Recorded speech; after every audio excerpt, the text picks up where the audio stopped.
thanks to AVID Investors for being here tonight. Thank you so much to Gloria Gott and Andrew Brandt of Thrivent Financial. We have heard some amazing things tonight. I believe there's a lot of nuggets that you've left us with your presentation, and I took some notes and wanted to run through a couple of them. And you can cap me off if there's any super duper highlights I've missed. But when we're looking at FIRE, financially independent, retire early, and or figuring out when it is time that we can either let go of our primary source of income, get into side hustles, or let go of all income together, there's really three major factors in the equation that we need to look at, and then a bunch of considerations.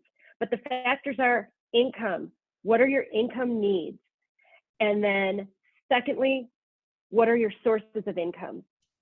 If you think you're going to need 80% to 100% of your income that you have now, find what is that number and what is your current sustainable ongoing income bringing in, your rents, your Social Security, your dividends, and then fill the gap. Because if there is a balance to fill, you can look at what you're doing with your money right now and figure out how to fill that gap, where to put it, and actually plug in the numbers so that you can literally fill the gap.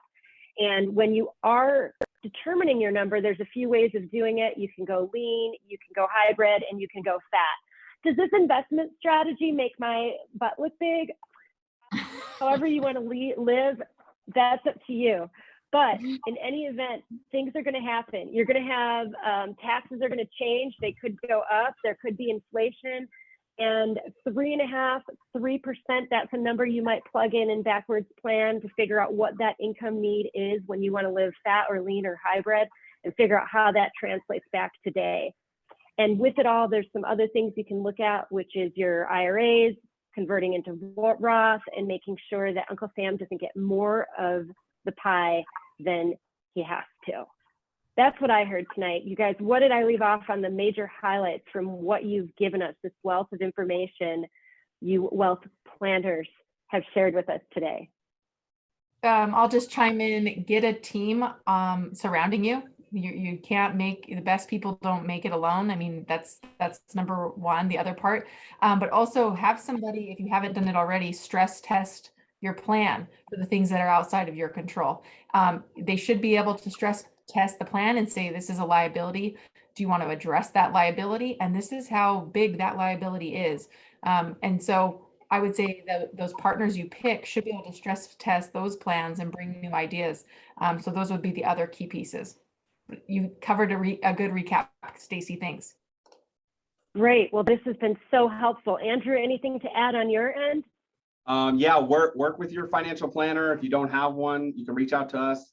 Look for tax opportunities that you can leverage now and over the next couple of years before taxes go up.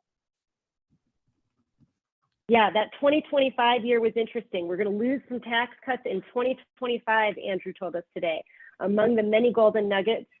And well, thank you all, AVID investors. Thank you so much for being here tonight. I hope this has been helpful to all of you.